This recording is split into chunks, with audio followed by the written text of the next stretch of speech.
Bom, então nós estamos dentro de uma discussão em torno das chamadas teorias comportamentais. Falamos da chamada teoria dos estilos clássicos de liderança, falamos do autocrático, do democrático, do liberal, descrevendo o comportamento, que é exatamente o que as teorias comportamentais vão fazer. Uma segunda teoria importante e relevante também é a chamada teoria bidimensional de liderança.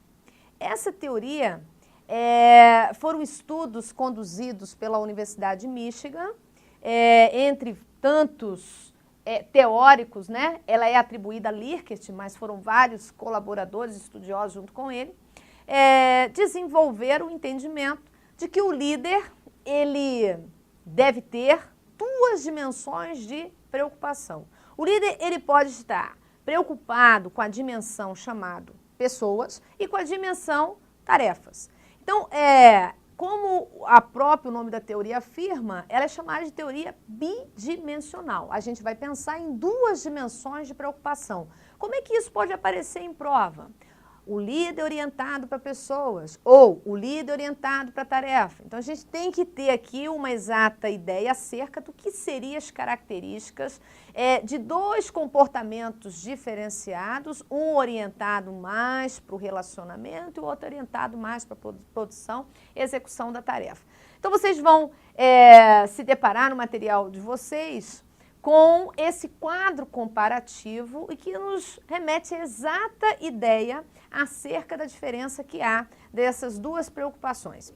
Se é um líder focado e orientado nas pessoas, a gente vai observar que ele vai atuar mais como uma espécie de apoio e retaguarda do profissional. Mas se ele for já mais orientado para a tarefa, é um perfil que planeja e define como o trabalho vai ser realizado. A preocupação dele é com a execução das atividades. Se ele é orientado para pessoas, a preocupação é com o desenvolvimento e incentivo delas. Já se ele é orientado para tarefas, a preocupação em atribuir responsabilidades e tarefas sem necessariamente querer dar um sentido, um significado para o que está sendo realizado. Se é um líder orientado para pessoas, ele mostra os objetivos do trabalho, que é dar sentido, significado. Se ele for orientado para tarefas, define claramente o padrão de trabalho, como ele deve ser executado. Se for pessoas, desenvolve relações sociais, é um líder relacionado, preocupado com a parte de interação, de comunicação interpessoal. Se é focado nas tarefas, busca meio de complementar a tarefa. Monitora os resultados de desempenho. Aqui mostra confiança nas pessoas, é sensitivo quanto às necessidades do liderado. Ele tem uma escuta melhor do que aquele voltado mais para a execução das atividades. Aqui preocupa-se com o método de trabalho, aqui respeita o sentimento das pessoas. Então, observe que quando a gente fala de teoria bidimensional trazendo a ideia das duas dimensões de preocupação que o líder tem que ter, se o item de prova está cobrando de você o líder orientado para pessoas, você tem que trazer, ou o item vai ter que te trazer as ideias acerca de um perfil mais relacionado. Se é um perfil, ou eu estou trazendo o item dizendo que o foco do líder é tarefas, ele tem que remeter mais as ideias de controle, execução das atividades, definição de padrões, sem se preocupar muito exatamente com a necessidade dos colaboradores.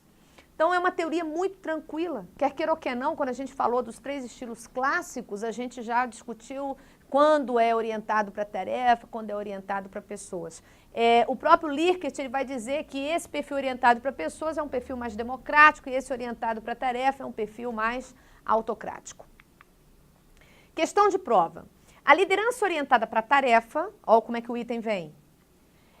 É o estilo de liderança em que se concentra a atenção no desempenho dos funcionários, cobra-se e avalia-se o desempenho dos subordinados, insiste-se no cumprimento de prazos estabelecidos e estabelece claramente as responsabilidades dos membros da equipe. Exatamente. Nós estamos falando de um perfil voltado bem para a execução das atividades, que é a preocupação aqui, a dimensão de preocupação mencionada. O item está correto. Um outro item de prova, o líder orientado para pessoas. É isso que eu quero mostrar para vocês, né? Como é que isso pode vir? É simples assim. O líder orientado para tarefa ou o líder orientado para pessoas. Que características, que comportamento esse líder apresenta? É um item já de múltipla escolha. Enfatiza o cumprimento de prazos e busca sempre superar a concorrência para obter resultados superiores. Fica claro para a gente que isso aqui é um perfil orientado para tarefas. Esclarece as responsabilidades individuais, focaliza o trabalho do colaborador e do grupo e focaliza o cumprimento de metas. Novamente, não é um perfil de um líder preocupado com pessoas. Apoia os colaboradores, focaliza o próprio colaborador ou grupo, enfatizando as relações humanas e o desenvolvimento da capacidade de trabalhar em equipe, e é amigável. Observe que a alternativa ela nos remete o tempo inteiro para características onde a parte de interação de relacionamento ela prevalece. Então aqui sim a gente poderia dizer que é uma alternativa forte para a gente marcar, mas vamos ver as demais. Busca sempre superar desempenhos passados, focaliza a necessidade do cumprimento dos padrões de qualidade e cria controle de supervisão sobre os trabalhos realizados por cada colaborador. A dimensão aqui é tarefa e não pessoas. Identifica o que cada colaborador deve realizar no trabalho, atua com controles de qualidade bem estabelecidos, promove foco em resultados no grupo. Aqui nós estamos falando de um perfil voltado mais para a tarefa também. A resposta correta, de fato, vai ser a letra C. É a única que nos remete à ideia de uma dimensão voltada mais, de preocupação voltada mais para pessoas. Então tá aqui, teoria dos estilos clássicos, teoria bidimensional da liderança e agora uma terceira abordagem. Essa tem uma linguagemzinha mais enjoada, né? Quando a gente apresenta em sala, os alunos ficam, nossa, que é isso? Imagina você pegar um item de prova, onde aparece assim, ó, de acordo com a teoria do grid gerencial, de acordo com a grade gerencial de Black e Monton, o líder tarefa orientado para produção aí vem as alternativas, 1.1, 9.1, 1.9, 5.5, é para pirar? Né? Porque você nunca vai imaginar que existe um líder 1.1 ou 5.5 ou 9.1 ou 1.9. Peraí, coisa louca é essa? Você só vai entender ou conseguir fazer um acerto de uma questão dessa aí, você está saindo anos-luz na frente de muitos concorrentes que não leram, não tiveram oportunidade de ver essa abordagem, porque é uma linguagem diferenciada realmente. Aí você tem uma possibilidade de acerto grande, porque com o entendimento ela fica muito fácil. É só a linguagem que vai mudar. Primeiro aspecto de suma importância, se aparecer um item de prova dizendo que a teoria do grid gerencial ou grade gerencial de Black e Monton é uma teoria situacional, o item está errado. Não é uma teoria situacional, uma teoria comportamental. A gente está fazendo uma discussão ainda dentro ali da década de 40, 60. São abordagens comportamentais. É a terceira abordagem que a gente está vendo. Esses teóricos, tanto não é uma abordagem situacional que eles afirmam que o líder ideal é aquele que interrelaciona as duas dimensões de preocupação. O líder ideal é aquele que, ao mesmo tempo, simultaneamente, está tanto preocupado com tarefas, como também com o relacionamento. Então, ao mesmo tempo, simultaneamente, esse é o entendimento deles. E eles levam isso em consideração sem pensar acerca de possíveis situações, necessidades que possam surgir. Então, não é um perfil de abordagem teórica flexível, que vai dizer ou vai mencionar que deve existir algum tipo de adequação. Nada nesse sentido, tá certo? Então, vamos analisar aqui e compreender a linguagem dessa teoria. Essa teoria ela pode vir, turma, como grid gerencial, grade gerencial, grelha gerencial. Quer dizer a mesma coisa, os teóricos são esses dois, Black e Monton. É uma abordagem comportamental, como mencionada. O que você vai precisar entender dessa abordagem? Exatamente essa configuração que eu estou trazendo aqui para vocês. Esse quadro, ele ilustra bem o que essa abordagem está trazendo. Essa grade ela foi criada e utilizada, e diga de passagem, ainda hoje para muitos cursos de desenvolvimento gerencial, ela ainda é utilizada como um diagnóstico. O líder ele deve buscar se posicionar, fazer um autodiagnóstico e se ver dentro da grade, qual posição eu estou dentro dessa grade. E buscar o autodesenvolvimento, buscar atingir o que Black e Monton chamam de liderança ideal.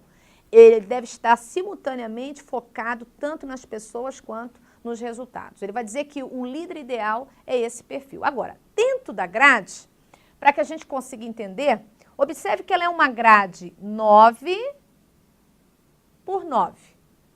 Uma grade 9 por 9 vai resultar em 81 quadrantes. Cada quadrantezinho desse aqui representa um comportamento. Então, Black e Monto, na realidade, eles definem 81 comportamentos de liderança. Mas eu preciso guardar tudo isso? Eu preciso saber exatamente? Não, claro que não. Agora, dentro da grade, você vai precisar identificar os pontos na extremidade da grade e o meiozinho da grade. Aí, aqui você precisa entender a linguagem para que você responda a um item de prova, como eu mencionei ainda há pouco, com alternativas do tipo líder 1.1, 5.5, 9.1, 1.9. Aqui funciona da seguinte forma. Nesse eixo horizontal, à medida que eu vou avançando, eu vou aumentando a minha ênfase na tarefa. Então, observe aqui, ó. Nesse eixo horizontal, a ênfase é tarefa. À medida que eu vou avançando nessa grade, eu vou aumentando a minha ênfase na tarefa. O início da grade é uma baixa ênfase na tarefa, olha só.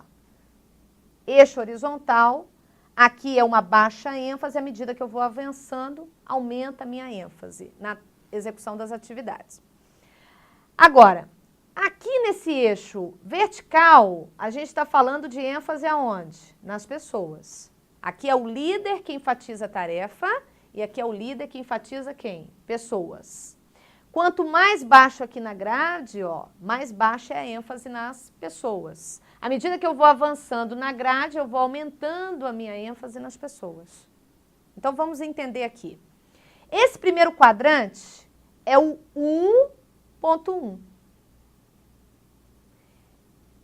Esse primeiro quadrante aqui é o líder 1.1. É um cara que tem baixa ênfase na tarefa e baixa ênfase nas pessoas.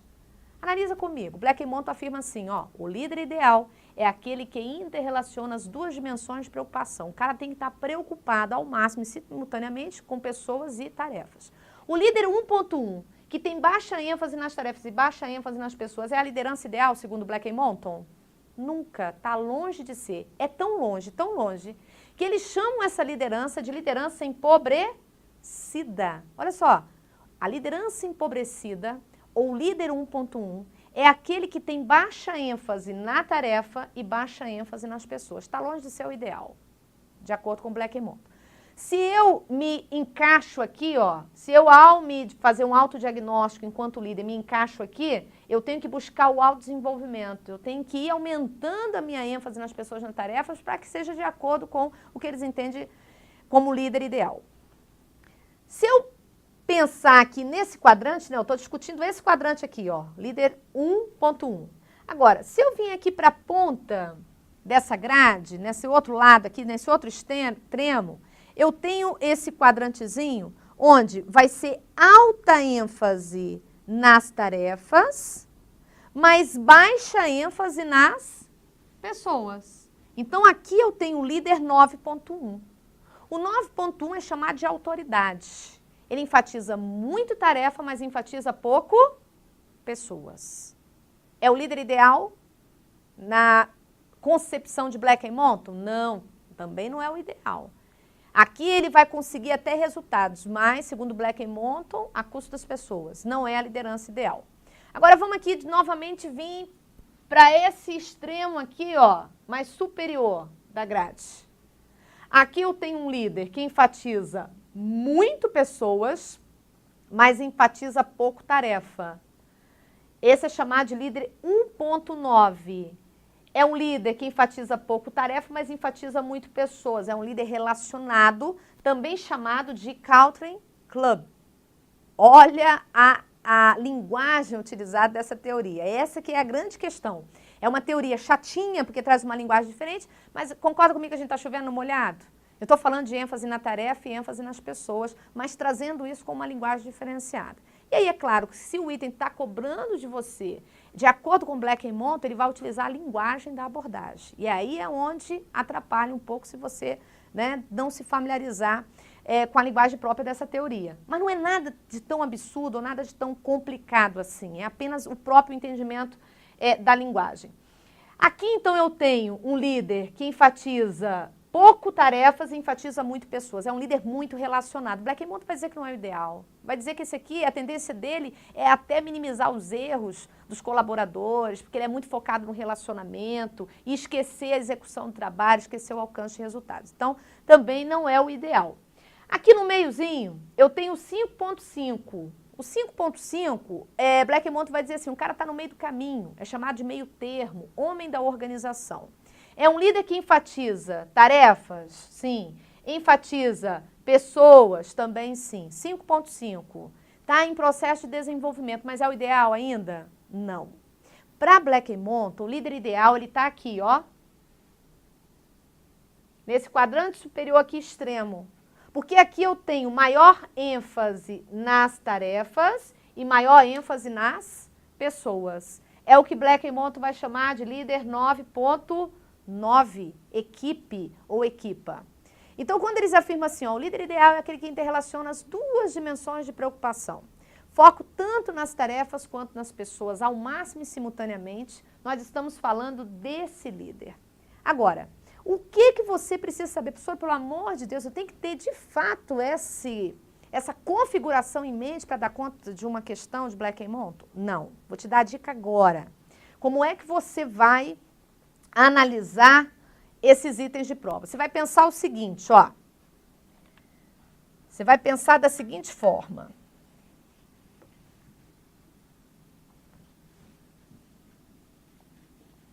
Como ele traz uma linguagem diferenciada, referindo, por exemplo, 1.9, 9.1, 5.5, 1.1, 9.9, como é que eu vou me dar conta disso? Como é que eu vou saber o que efetivamente representa cada comportamento desse aqui dentro da abordagem? Você vai lembrar o seguinte, a primeira casa sempre refere a tarefas.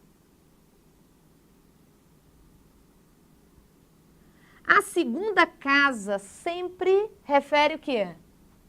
Pessoas.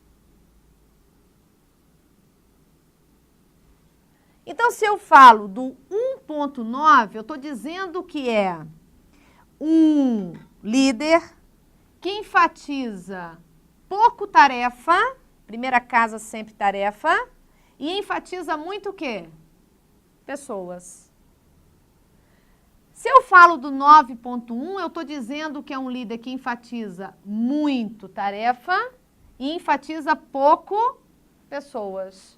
A primeira casa sempre tarefa. A segunda casa sempre pessoas.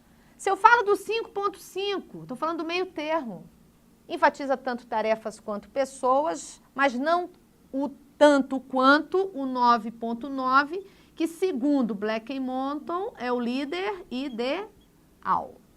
E o 1.1? O 1.1 não enfatiza nem tarefas e nem pessoas, muito pouco. Então, se você guardar isso aqui, ó, você não precisa exatamente ter a grade em mente. O item de prova veio com essa linguagem, você vai sempre lembrar. A primeira casa tem a ver com a ênfase na tarefa. Segunda casa tem a ver com a ênfase nas pessoas.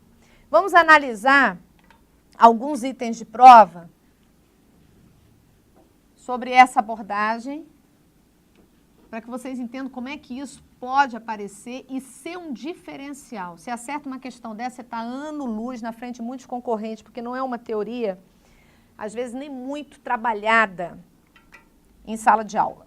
Então, vamos aqui comigo, ó. Se eu analisar esse item da FCC, vocês vão observar o seguinte. Olha o que eu afirmo. A tela administrativa de Black-Monto, detalhe, né? Pode ser chamado de grid, pode ser chamado de grelha, pode ser chamado de grade e ainda pode ser chamado de tela. A tela administrativa de Black-Monto identifica uma faixa de comportamentos administrativos baseado nas várias formas de relação entre o estilo voltado para o trabalho e o estilo voltado para o empregado. Assim, a administração 1.9, eu estou te cobrando 1.9, indica que o gestor atua com Primeira casa, tarefa. Segunda casa, pessoas. Se a primeira casa é 1, esse cara enfatiza pouco tarefa. E se a segunda casa é 9, ele enfatiza muito o quê?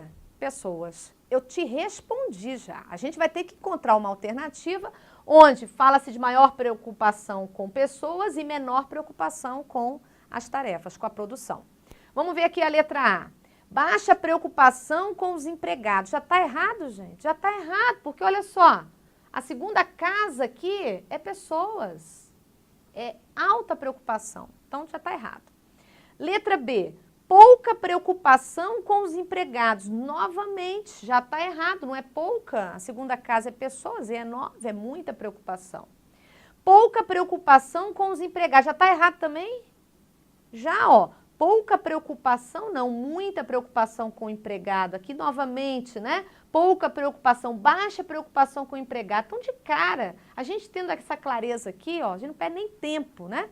Já bate o olho e já consegue identificar que a alternativa está errada. Agora, muita preocupação com os empregados. Eu estou falando desse cara aqui, né? Ó, 1,9. Muita preocupação com o empregado, mas pouca preocupação com a produção. Tarefa, pessoas. A letra D responde? Responde muito bem, né? Olha lá. Muita preocupação com o empregado, que é a segunda casa, está relacionada à pessoa, mas pouca preocupação com a produção. Primeira casa ligada à tarefa. 1,9 é bem isso mesmo. Relativa preocupação com os empregados e com a produção seria se fosse o 5,5, né? Que aí tem ali aquele meio termo. Enfatiza tanto um como o outro, porém não o tanto quanto deveria, segundo essa abordagem. Então aqui a gente vai marcar a letra D. Vamos lá, que outras formas essa teoria poderia estar sendo cobrada? Vamos analisar aqui. Nós temos mais umas 2 questões interessantes. Black e Monton, uma dupla de pesquisadores estudiosos do tema liderança, desenvolveram a ideia da grade gerencial, segundo a qual o líder pode dar muita ou pouca ênfase para a tarefa e, ao mesmo tempo, muita ou pouca ênfase para as pessoas. O líder-tarefa, orientado para a produção, posiciona-se na referida grade gerencial como: eu quero uma atenção de vocês para isso aqui, ó. Líder-tarefa. Vocês observam que o item de prova traz, inclusive, aspeado. Líder-tarefa. Segundo Black e Monton, essa expressão aqui, ó, turma, líder-tarefa,